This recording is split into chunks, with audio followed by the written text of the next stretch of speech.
Bhuvana TV. తెనాలిలోని RTC bus station సమీపంలో గల శ్రీ శరణాగతి గోష్ఠి ఆశ్రమం నందు ఆశ్రమ పీఠాధిపతి నరేంద్ర రామానుజ దాసస్వామి వారి ఆధ్వర్యంలో జరుగుతున్న 12వ ధనుర్మాస వ్రత మహోత్సవాలు ఘనంగా జరుగుతున్నాయి.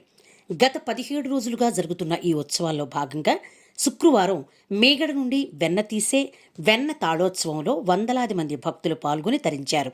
శ్రీ అష్టాక్షరి జీయర స్వామి సమక్షంలో జరిగిన సామూహిక లక్ష్మీనారాయణ పూజలో పెద్ద సంఖ్యలో మహిళలు పాల్గొని విశేష పూజలు చేశారు. స్వామివారి ఆశీస్సులు అందుకున్నారు.